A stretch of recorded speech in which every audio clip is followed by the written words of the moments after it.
എന്റെ പ്രിയപ്പെട്ടവരെ, ഉമ്മയാരാണെന്നറിയണം പൊന്നുമോര്.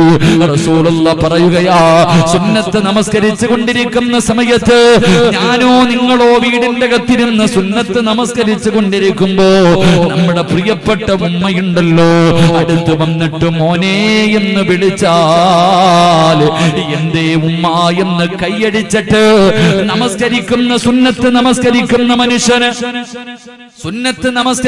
മനുഷ്യന് തന്റെ പ്രിയപ്പെട്ട മാതാവ് വന്ന് വിളിച്ചാ കൈയടിച്ചിട്ട് എന്തേ ഉമ്മ എന്ന് ചോദിക്കണമെന്ന് നബി മുഹമ്മദ് മുസ്തഫ. നമസ്കാരത്തിലാണെങ്കിലും സുന്നത്ത് നമസ്കരിച്ചു കൊണ്ടിരിക്കുന്ന സമയത്താണ് നിന്റെ പെറ്റ തള്ള വന്നിട്ട് മോനെ എന്ന് വിളിക്കുമ്പോ ആ കൈയടിച്ചിട്ട് എന്തേ ഉമ്മ എന്ന് ചോദിക്കണമെന്ന് നബി മുഹമ്മദ് മുസ്തഫ. ഉമ്മയുടെ മഹത്വമാമോര്, ഉമ്മയെ തിരിച്ചറിയണം ചെറുപ്പക്കാരാ. മഹാനായ ലുഖ്മാൻ റളിയല്ലാഹു തആല അൻഹു, അവിടുന്ന് തന്റെ പ്രിയപ്പെട്ട ഉമ്മയുണ്ടല്ലോ, അല്ലാഹുവേ ലുഖ്മാൻ റളിയല്ലാഹു തആല അൻഹു എവിടെ പോയാലും ഉമ്മയോട് പറഞ്ഞിട്ടേ പോകൂ, എവിടെ പോയാലും ഉമ്മയോട് പറഞ്ഞിട്ടേ പോകൂ. അങ്ങനെ ചില മക്കളുണ്ട്, പെണ്ണുകെട്ടി മക്കളായാലും ഉമ്മാനോട് പറയാതെ എവിടെയും പോകൂല. ലുഖ്മാൻ തങ്ങൾ പറഞ്ഞു, ഉമ്മ ഞാനൊരു യാത്രയ്ക്ക് പോകുകയാ, തിരിച്ചു വരുമ്പോ എന്റെ ഉമ്മയ്ക്ക് എന്താണ് കൊണ്ടുവരേണ്ടത്? ലുഖ്മാൻ തങ്ങളോട് ഉമ്മ പറഞ്ഞു, മോനെ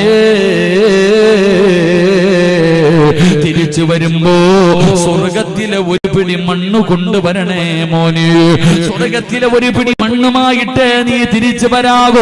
ലുഖ്മാൻ റളിയല്ലാഹു തആല അൻഹു, ലുഖ്മാൻ ഹകീം റളിയല്ലാഹു തആല അൻഹു അവിടുന്ന് കരഞ്ഞുകൊണ്ട് പറഞ്ഞു, ഉമ്മ സ്വർഗത്തിലെ മണ്ണാണോ എന്റെ ഉമ്മയ്ക്ക് വേണ്ടത്?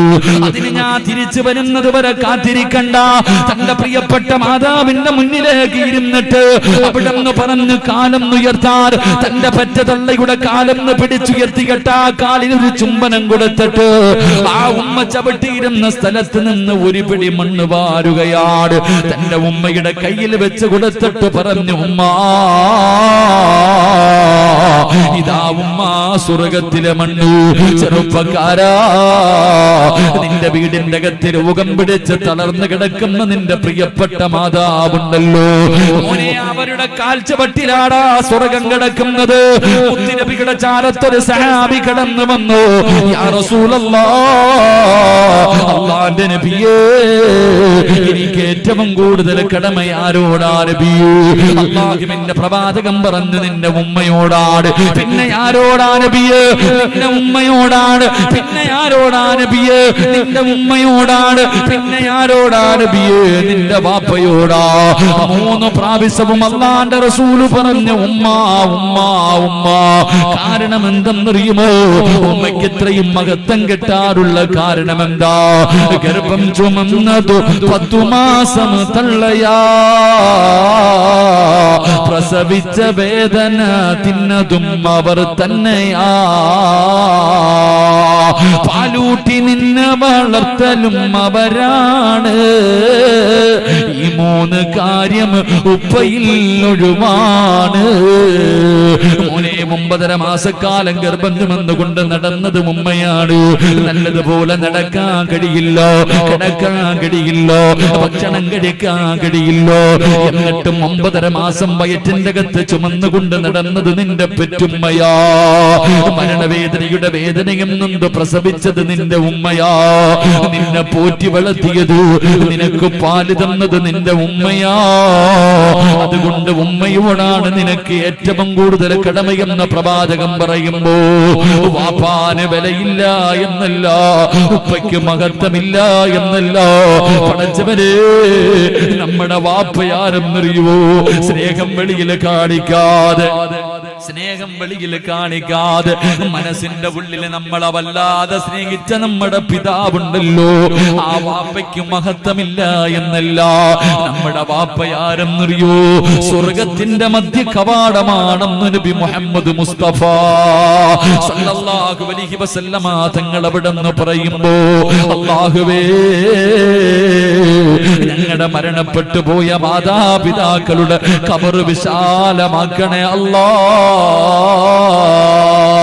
പടച്ചവനെ ജീവിച്ചിരിക്കുന്ന ഞങ്ങളുടെ മാതാപിതാക്കൾക്ക് നീ ആഫിയത്തും ദീർഘായുസ്സും കൊടുക്കണേ അല്ലാ. എന്റെ പ്രിയമുള്ളവരെ, അല്ലാഹുവിന്റെ പ്രവാചകൻ അവിടെന്ന് പറഞ്ഞു തരികയാ, മാതാപിതാക്കളെ വേദനിപ്പിക്കുന്ന മക്കള് ഉമ്മാനെ തല്ലണമെന്നില്ല, ഉമ്മാനെ വീട്ടിൽ നിന്ന് അടിച്ചിറക്കണമെന്നില്ലോ, ഉമ്മാനെ കണ്ണുനീര് കുടിപ്പിക്കണമെന്നില്ലോ. ഉമ്മയുടെ മനസ്സിന് വേദനയുണ്ടാക്കുന്ന ഏതെങ്കിലും ഒരു വാക്ക് നിന്റെ ജീവിതത്തിൽ ഉണ്ടായിട്ടുണ്ടോ? മാതാപിതാക്കളെ വേദനിപ്പിക്കുന്ന മക്കള്, മോനെ മരണത്തിന്റെ ശേഷമല്ലടോ, ഖബറിന്റെ അകത്തല്ലോ, പരലോകത്തല്ലോ, മീസാനിലല്ല, സിറാത്തിലല്ല, നരകത്തിലല്ലോ. അല്ലാഹുവിന്റെ റസൂൽ പറയുന്നു, സ്വഹാബാ, മാതാപിതാക്കളെ വേദനിപ്പിക്കുന്ന മക്കൾക്ക് ഈ ദുനിയാവിൽ വെച്ച് തന്നെ അല്ലാഹു 3 ശിക്ഷ കൊടുക്കുമെന്ന് നബി മുഹമ്മദ് മുസ്തഫ സല്ലല്ലാഹു അലൈഹി വസല്ലമ തങ്ങൾ പറയുകയാ, മാതാപിതാക്കളെ വേദനിപ്പിക്കുന്നവന് മരണത്തിന് ശേഷമല്ലടാ പൊന്നുമോര്, മരണത്തിന് ശേഷമല്ല പെങ്ങള്, ഈ ദുനിയാവിൽ വെച്ച് നിന്റെ കണ്ണടയുന്നതിന് മുമ്പ് അല്ലാഹു നിനക്ക് 3 ശിക്ഷ തരുമെന്ന് നബി മുഹമ്മദ് മുസ്തഫ.